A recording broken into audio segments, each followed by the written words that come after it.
Hello, Happy New Year. I am going to make a promise to you this year that I will make more videos.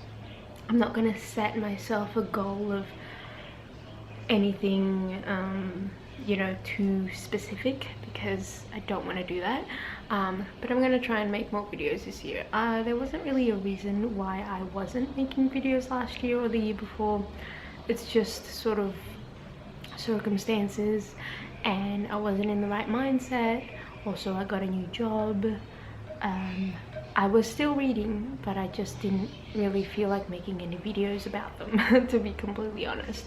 But speaking of reading, I read 36 books last year. The other reason why I think I didn't really want to make videos about books last year was because I was sort of in a transitional stage in my reading. I was sort of discovering new genres and new books, so that's something that I'm going to explore a little bit more this year. So yeah, before I go into my reading goals for this year, not that I have too many, but I will talk about some of the books that I read last year, specifically my top 4. I picked 4, I was going to pick 10, and then I was like, actually I can't pick a 5th one, so we'll go with 4. These aren't in any particular order. Okay, so the 4th book that will go into my top 4 books of 2021 isn't here because it's the lowest. As I said, these aren't in any particular order. If I had to, truthfully talk about them, I would gush about all 4 of these books equally. This is just the earliest one that I read, and that is The Invisible Life of Addie LaRue by V.E. Schwab. I absolutely loved this book to the point where I just smacked myself in the head with it. I did a video on it. If you want to check that out, I will leave the link to it down below, but this is a pretty big book. I read it very quickly, and then I listened to it on audio because I wasn't sure if I was gonna like it. So that's what I usually do with books, is I listen to them on audio first because I already have a membership with Audible, but then if I do end up liking it, I end up getting the physical copy. So that's what I did. I listened to it for a little bit on audio, a couple of chapters, and I ended up really enjoying it. So then I went out and bought the physical copy, and then I reread the whole thing physically. There's a lot of notes in here. There's a lot of highlights. I just absolutely love this book. If you don't know what it's about this girl named Addie LaRue. She was born in the 1600s or the 1700s. I can't remember exactly, but when she was younger, she made a deal with the devil so that she could live forever. And it kind of is her life story and what she goes through. I don't really want to say too much more because I can't remember what is a spoiler and what isn't, because I love this book so much and I want to talk about it with everyone. But I definitely recommend. I love Victoria Schwab's writing style. She is the only, well, besides Neil Gaiman, I feel like they're very similar, because V.E. Schwab has always said that she has been inspired by Neil Gaiman for a long time. So I think that's why they're both my 2 go-to fantasy authors. They're the only fantasy authors that I read. But yeah, I love her writing style. It's very poetic. I love her characters. And yeah, highly recommend. The next book on my list, which one do I want to pick? Okay, the next book I read that I absolutely loved was The Great Gatsby by F. Scott Fitzgerald. First of all, this cover is stunning. I absolutely love it. And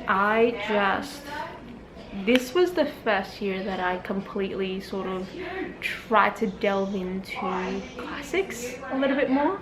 And for a long time, I didn't have any encouragement or any motivation to read this book, because I thought, I didn't know what it was about, and I was like, I don't know, maybe it's probably not that good. It's probably just some old man writing about something boring. But I am so glad that I was wrong. I'm so glad that I picked this book up because I absolutely love it. It's so dramatic. It's filled with unlikable characters, but there's a kind of sadness to it. The other thing that I figured out last year is that I really like melancholy, bittersweet, sad-ish type books. I really like those kind of characters. I really like exploring those themes and those feelings, especially grief. Grief is a big one that I've realized that I really like in books. This isn't about grief. Yeah, a lot of quotes, a lot of highlights, a lot of great scenes in this one as well. Next up, I have Fierce Fairy Tales. It's a poetry collection that Nikita Gill did kind of on her own versions or her own twist on fairy tales, and there's a lot that are on here. I also really like the art style that's in this. Let me show you one of them, because yeah, so Andrew actually got this for me on a whim, just randomly, and I literally read this in like one day. I like sat there, I think I was sick, or maybe I was like, maybe it was a weekend or something, but I was like, it was one of those days where I just didn't want to get out of bed and I was really tired, and I just ended up reading this for the whole day, and I finished it in one day. Let me see if I can find, okay, there's one artwork. I love her poetry. I love how she words things. Here's another little artwork. So yeah, definitely check out Nikita Gill on Instagram if you haven't already.